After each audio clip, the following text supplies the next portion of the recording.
ہوں، آج میں اور آپ خاص طور سے نوجوان نائی کی دکان پر جاتا ہے تو جا کر کے وہاں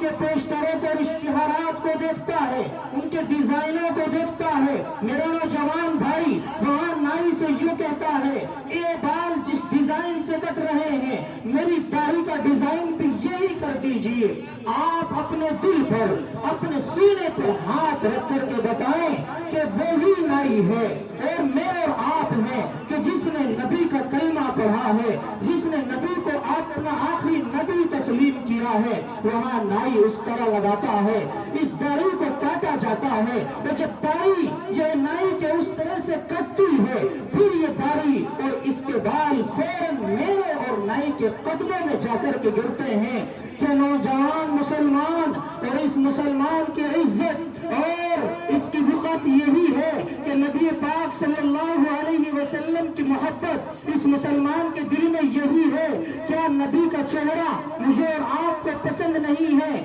بلکہ نبی کے چہرے سے روشنی پھیلی ہے، نبی کی تعلیمات سے روشنی پھیلی ہے، میرے اور آپ کے نبی کا چلنا اور نبی کے چلنے سے روشنی پھیلی ہے، نبی کے سکون سے روشنی پھیلی ہے، نبی کی نیند سے روشنی پھیلی ہے، نبی کی بیداری سے روشنی پھیلی ہے۔ اس لیے میرے بھائیوں ہماری عزت اور ہمارا ضمیر اس چیز کو گوارا نہیں کرنا چاہیے کہ وہی بال وہی پیروں میں روندے جائیں اور پھر انہی بالوں کو نالی میں یا کوڑے پر پھینک دیا جائے۔ میرے بھائیوں اس چیز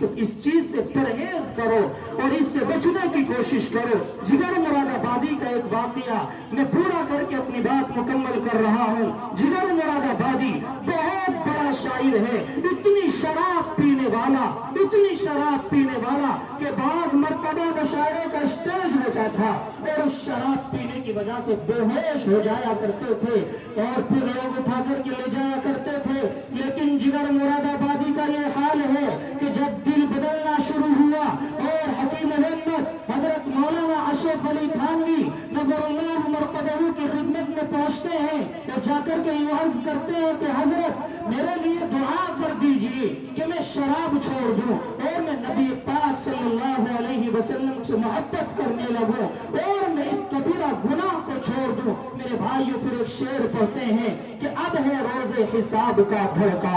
اب ہے روز حساب کا دھڑکا، پینے کو تو بے حساب پی لی، یعنی کہ پوری زندگی ہو گئی پیتے پیتے، اب میں یہ کام نہیں کر سکتا، اب روز محشر کے حساب سے ڈر لگ رہا ہے، اب اللہ کے حضور پیش ہونے سے ڈر لگ رہا ہے۔ میرے بھائیوں جب ان کا دل بدلنا شروع ہوا، آپ وہاں سے چلتے ہیں مراد آباد سے میرٹھ کی سرزمین پر آتے ہیں، ایک ٹانگے میں بیٹھتے ہیں اور ٹانگا چلانے والا بڑے ترنم کے ساتھ اور بڑے مزے کے ساتھ یہ اشعار گنگنا رہا ہے، چلو دیکھ آئے تماشا جگر کا، چلو دیکھ آئے تماشا جگر کا، سنا ہے وہ کافر مسلمان ہو گیا ہے۔ جگر مراد آبادی کے کانوں میں جب یہ آواز پڑ رہی ہے، سن رہے ہیں اور رونے لگتے ہیں، آنکھوں سے آنسو جاری ہو جاتے ہیں اور جب سسکیاں نکلتی ہیں اس ٹانگا چلانے والے کے کانوں میں یہ آواز سسکیوں کی آواز آتی ہے، پیچھے مڑ کر کے دیکھتا ہے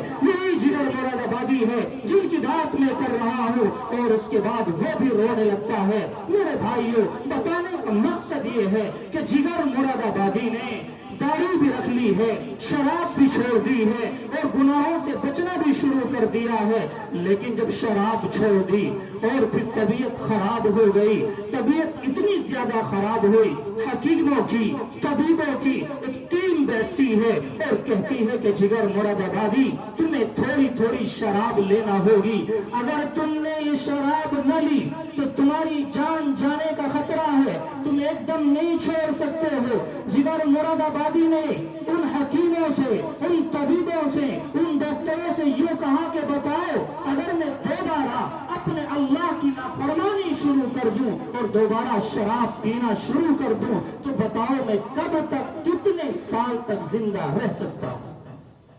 نوجوانوں سوچنے کی بات ہے۔ انہوں نے جواب دیا کہ کوئی گارنٹی نہیں ہے، نہ ہم سال بتا سکتے، نہ ہم ایک منٹ بتا سکتے، نہ ہم دن بتا سکتے، ہم نہیں بتا سکتے کب موت آ جائے۔ جگر مراد آبادی نے کہا کہ جب موت کو تم نہیں روک سکتے ہو